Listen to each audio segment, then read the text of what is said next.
Hey my fellow runners, long time no see. I've just been busy training for this season's races. So far it's going good. I even placed in a few races myself. I just got 2 more races coming up, a marathon on the road and an 11-hour ultra on trails. While I'm in the recovery week this week, I like to review my favorite brand is Altras. That's A-L-T-R-A. Not sure if they're pronounced Ultras or Ultras, but I like to run in the Ultra Superior 5s on trails, which is this. Ultras are known for their zero drop shoes and their wide toe box.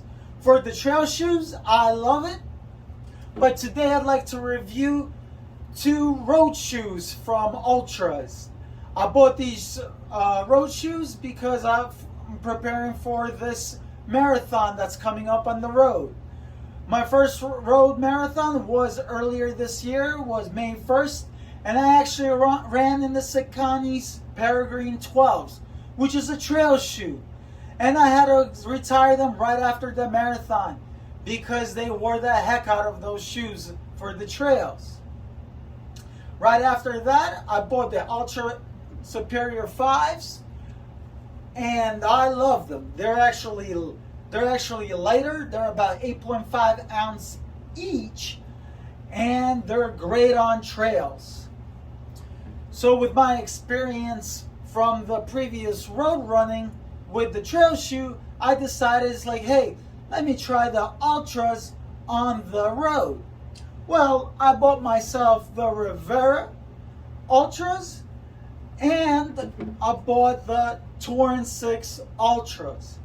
The Torin 6 are $160 in REI, and the Riveras are, right now, you could get them for $100 in REI, which is a savings of $30 or even $40. I'm not quite sure, but check out REI, and if you really like these shoes, buy them right now while they're $100, which is a pretty good deal. So like I said before, I'm not a road runner, so I don't have much of experience. So just to give you a little background on me, I like to run with a smaller stack shoe, meaning that I like minimalistic shoes, and I like to train with very minimalistic shoes. So my background that I start training is in the Vibrant 5 Fingers. This is as minimalistic as you could get. As you can see, there is no cushioning whatsoever, so the stack height on this is probably 1 millimeter or 2 millimeters. Very, very small. And you could really feel the ground. Every little pebble, every little sharp corner, you could feel it, and I love it. And I run 11, 15 miles in these, no problems. But going further than that, it really overloads my Achilles. So then I decided that I needed to wear a shoe. Let's go past that 15 miles. So this is the Ultra Superior 5s. That's how I found these. The stack height on these is 21 millimeters. And for me, they're 8.5 ounces, and they feel light as heck, and they just feel like an extension of your body when you run. And I could feel a little bit of the ground, but it's enough cushioning to feel comfortable while running on trails. So then I decided, hey, let me try to run on the road with the Ultras. Well, this stack height is 26 millimeters.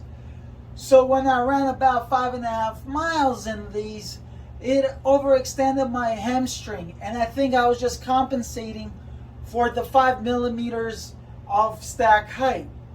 Although the cushioning feels very comfy and the shoe feels comfy, but for me, it was straining my hamstring, and this shoe is just not for me, the Ultra Rivera. But it could definitely be for you.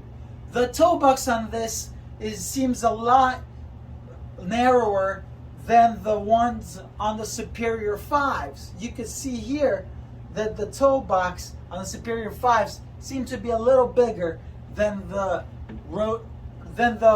in the Riveras for the road shoe.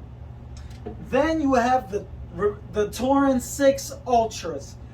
The stack height on these is 28 millimeters, which is 2 more millimeters higher than this. So this gives you a fairly good amount of cushioning on the road.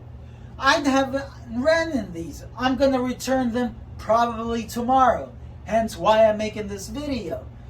This shoe is $160. It has slightly better heel support for you than the Riveras, but a $60 difference, I'm not sure if it's worthy. It's 2 millimeters high, more cushioning than the Riveras. I mean, the Riveras seem fairly comfy, and these are 9.2 ounces each. So they're a little heavier than your Riveras for the road.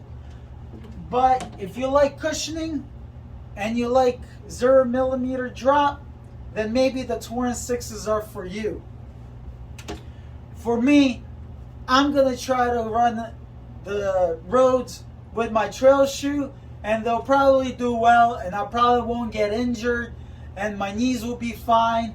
Whereas when I ran in the Riveras, my knees started to hurt again, and I don't want to deal with that. So I probably will run with less cushioning. Although there is another brand for the road that has about 60 millimeter stack height. They're called, I think, Topo's Ultrafly 4s. I'm not sure how good they are. I might get them because I think they're only $110 in REI. So I'm thinking about trying to experiment with that shoe. So maybe I'll make a review on the Topos. But for now, I'm just going to stick with my Ultra Superior 5s. And I'll probably run on the roads for them and see how well I do with the trail shoe on the road. I think I'll be fine. And I think I won't be compensating for the stack height as I was with the Riveras. But if you're not used to minimalist shoes, I would definitely recommend using the Riveras. Or if you like more cushioning, go with the Torin 6s. So if you have any other comments or questions, please comment right below this video. If you have any more recommendations for me for something that's less cushioning, lower height, then comment there too. And if you like this video, please subscribe, and I'll get more videos, review videos on hydration packs, on hydration flasks, on my methods of hydration, on nutrition for running ultra distances. Now again, I'm just starting in the ultra marathon scene, but for the little that I've done, I'm doing okay. I haven't had any issues. So stay tuned for more videos.